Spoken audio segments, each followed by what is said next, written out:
Hello everyone and welcome back to our 9-month Ultimate World Cruise Adventure. And today we're going to wind it up in the wonderful and amazing country of Slovenia. Welcome to Living Phase 2.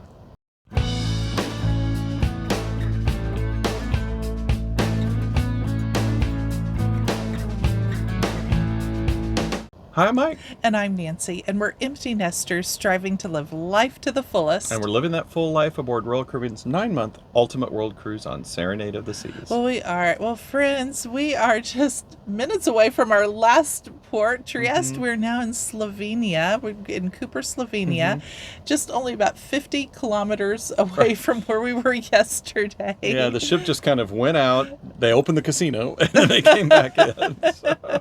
Maybe they did donuts during the night in the ocean there. But anyway, well, this is beautiful. Cooper, I'm really surprised at how beautiful Slovenia is.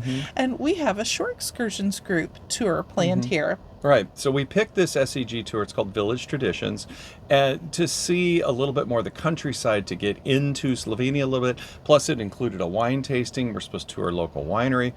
However, we're going to, although we did enjoy the day, so we'll tell you that. We had a good time. This is where you want to be a little careful, and we've started to see this, I hate to say it more and more, but we are seeing it more and more. Not completely infrequently, where you'll get off, you'll meet the tour operator, and then next thing you know, you thought there was a tour with 5 or 6 or 8 people, and next thing you know, you're on a bus with 40, or then you find out that, oh yeah, they're combining 3 different tours or 3 different names onto one tour, or you find out that your tour, they actually sold it through SEG, through Get Your Guide, through Tours by Locals, through and on their own website, and you find that it's all combined with this. And that's a little bit what happened with us. Now, the interesting part was that they actually did run our tour, the tour called Village Traditions, but then they brought into the bus with us, was it 6 other people, I believe, that were on a food tour. They were supposed to have a food tasting tour. They were expecting something totally different, so I actually felt bad for them. Right, and the tour operator, it's like he only had one van that day, and he's just like, oh yeah, it's going to all be the same, it's okay. And in the end, as I said, the tour actually ended up being fine. I don't think the people that came with us, though, got what they paid for. We really didn't get a food tour. I mean, they really went on Village Traditions. They went on the tour because I was checking the boxes as we go along. In fact, if you look back to our Bari video, you'll see we didn't get what we had paid for. So it does seem to be happening maybe a little not more infrequently. Often. Yeah, not infrequently. Yeah, I think the important thing, though, is to take control of your tour. If you're feeling your tour is not what you paid for, let the tour operator know right away. Discuss it with them. And if it's not the tour you feel you want to go on, don't go on the tour. Contact your tour operator, Tours by Locals, or Shore Excursion Group. They all have emergency numbers. Call them up and say, hey, I'm here with the tour operator, and I'm not getting a food tour. I'm getting a Village Traditions tour. Right. So that is a real pro tip, to make sure that you're always in charge of your tour. Remember, it's really our responsibilities as travelers to get what we paid for. Exactly. But how could they have missed our Bari video if they hadn't subscribed? Turned on notifications. That's right. That's right. So, friends, we appreciate all of you who have subscribed. When you like that video, that certainly helps us out. So thank you very much. We appreciate it. We appreciate it. Well, so we got in the van with all of us together, your brother and sister-in-law and our niece, and then this the other group that was in there. And I mean, the van was plenty comfortable. Everything was fine, and we headed out from there. Well, the first place they took us to was an old castle that has now been converted into a restaurant. And however, we didn't go in there. The reason we were taken there was there's a beautiful overlook. You look one way and you see Koper, and you look the other way and you see Trieste, where we were just at, which was kind of funny. Yeah, the one thing I found interesting, though, is in the bay, and as we mentioned, if you take back a look, we didn't really get to spend much time in Trieste because we were coming in from Venice.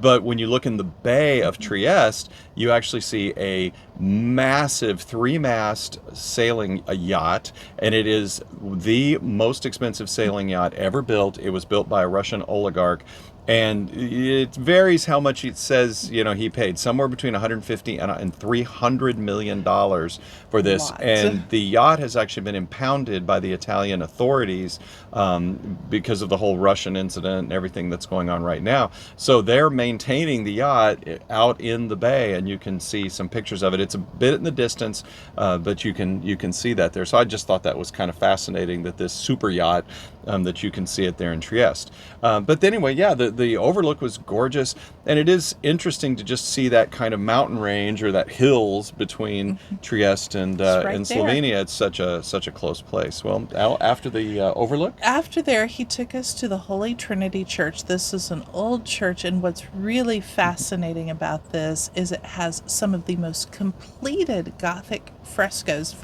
dating back from the 1490s. I really enjoyed this church. And one of the reasons I did is the presentation inside the church. Usually you go into a church and you're just kind of looking around you're kind of on your own at most churches. Here at this church, you went in and they played a tape in English, and it described the different frescoes, and there was a young boy there, and he had a pointer, and he'd point to this fresco, and it would talk about it briefly. It wasn't like too in depth, but it was just it was nice to know what the painter was representing biblically as he painted these various frescoes, and he showed us all around and the ceiling, and they really were. I was just impressed. They were so complete, and a very neat thing to see. Yeah, very simple church. I mean, this is not massive. Obviously, you can see from the pictures where it's a little tight in there. But I agree with you. The way they did the presentation and the young man who was using the point, I enjoyed it thoroughly. It was good. I thought, it's very good. So you could actually Holy look at Trinity this Church. fresco and you can say, oh, that's what this is in the Bible. And I enjoyed it too. I enjoyed it. Well, after we got our church on, let's get our wine on. It's time to go to the winery. We went to the Vinska Fontana winery where they make the wine, and then the place where they were selling it was called the Wine Paradise, and that was a fun place. I've got my wine glass and it goes around your neck so you can carry your wine glass. But that came with it. Yeah, it did. It was wine on tap. That self-serve. They gave us 3 tokens to try. They had 4 different types of wine, and but, they were good. I was very surprised. Well, they had a sweet one, so you liked that one. I did. You're right. But it was a good wine. And it's interesting that it was kind of a warm day, but they served their wine, even their red wine, chilled because it's a little bit on the sweeter side. But it was actually pretty refreshing. I thought it was And we delicious. just sat there. They had this amazing overlook on the bay. We could see our ship, and we sat there with your brother and his wife and our niece, and just enjoyed a glass of 3 glasses of wine because it was on tap. You do your own. You just put your coin in and tap it. And they even had the washers. You could wash your glass in between. And I like when tours, even when you're on a tour, that they give you time to just soak in and to relax and appreciate. Yes. It wasn't, okay, grab your glass of wine. Okay, you've got 4 minutes. Let's go. And this being a fairly small tour and just a van with a few people, that made it very easy to really relax and enjoy it, and I enjoyed that stop. I did too. Well, after the winery, we headed back into town, and that was really kind of the end of our tour. It was. But we hadn't had lunch, and so Slovenia is fairly close to Croatia, and when we lived in Europe, I used to go to a small Croatian restaurant, and had these amazing things called shabapčići, and I asked our guide about it, and he goes, craving that. I knew we were in this area of the world now. I was hoping to find some, and he goes, I know right where to go, and he recommended a restaurant called Sarajevo 84, which 84 is when the Olympics were held in Sarajevo, and it's a Croatian restaurant. So we went in. Sure enough, that was the thing they had on the menu was shabapčići, and I enjoyed it. I really did. Yes, it was very good. It was good. It was good. After that, we just really walked along the shoreline. We're getting ready to go back to the ship. We're just really kind of killing time. And it was a hot day. It was hot. You can swim there. We didn't have our suits with us at the time, so we didn't. But we did walk the shoreline. Then came back back to the ship, and we just were getting ready for the next day, which is Zadar, Croatia. That's right. And so, and Zadar has some very amazing Roman ruins. It's a wonderful city, but it's going to be our first step into Croatia. And there's also some really a very interesting organ we're going to show you there. Yes. Yes. Well, Mike, would you come back to Koper? Yes. We said this, I think, several times, that we were just so surprised about how wonderful Slovenia was. And I guess we shouldn't have been surprised, but I think we had maybe some preconceived notions about what, some of the countries that are near the former Yugoslavia. Obviously, Slovenia was not part of that, but it's, I just was really surprised, and I thought it was a beautiful country. I did too. I think it would be a great place to come and rent a car and to spend some time traveling through the countryside. I think it would be absolutely gorgeous to do that. Yeah, So, I would agree. In fact, as you'll see in some upcoming videos going through Croatia, the Dalmatian coast, all the way down to Montenegro, we really thought that would be a great driving tour to start in Slovenia and drive all the way down the coast. So, no, I absolutely think that this would be a wonderful place to come back and spend some time. all right, friends. Well, we will see you very soon in Zadar, Croatia. Yes, So we will. Have a beautiful day. Take care. We'll see you Bye-bye soon. now. Bye-bye.